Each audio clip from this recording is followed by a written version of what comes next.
यदि ओजन आपणकर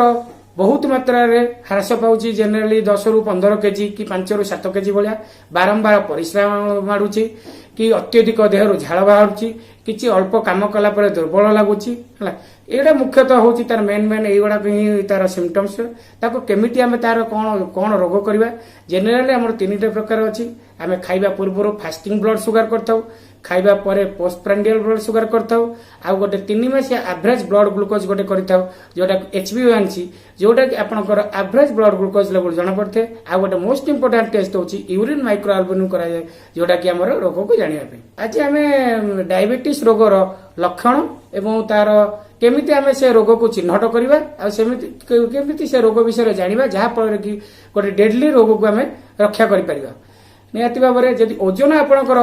बहुत मात्रा रे ह्रास पाउची जनरली 10 रु 15 केजी कि 5 रु 7 केजी भलिया बारंबार परिश्रम माडुची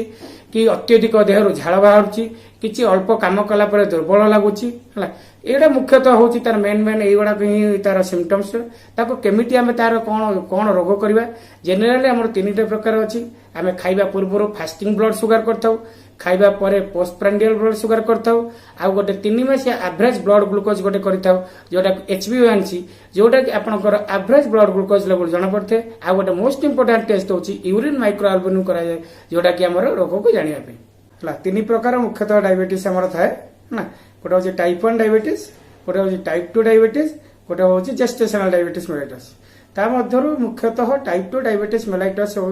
रा परसेंटेज सबटु अधिक type 1 diabetes mellitus generally younger age group को हुए children and younger adolescent age group को हुए type 2 diabetes mellitus commonly covers all types of age groups including childhood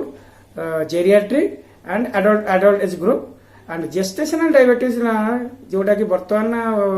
गोटे बड़ धरण मात्रा रे बढ़ी सेटा प्रेगनेंसी रो जनरली थर्ड स्टेज रे स्टार्ट हुए निराकरण मेनली आमे कोन खाद्यपेय ना डाइट एंड फिजिकल एक्सरसाइज विषय जानिबा डाइट हेला हमें जनरली ग्लूकोज रिच डाइट को हमें अवॉइड करबा हला ओडिया रे कहिया गले भात चूड़ा मुड़ी चीनी गुड़ आखु आलू माटी आलू कंदमूल आ सारू माटी तळ जिंस अवॉइड करबा दुईरा होची हमर एक्सरसाइज 30 मिनिट डेली मिनिमम गोटे पर वीकली हमको 5 दिन माने 150 मिनिट वीक हम करिया पड़िबो आमे तापर आसीबा प्रतिकार भाग को आमे निहाती भाव डाक्तर परामर्श नहीं प्रतिकार करबा सेतरे प्रथमे हमर 3 प्रकार अछि आमे ओरल ड्रग देई परिबा आमे इंजेक्टेबल ड्रग माने आमे इंसुलिन को जाई परिबा तार मात्रा डिफरेंट टाइप रो ग्लूकोज लेवल अनुसार डाक्तर तार प्रतिकार करिवे डाक्तर तार रोग सेवन करिवे सेही अनुसार पेशेंट मेडिसिन खाइबे।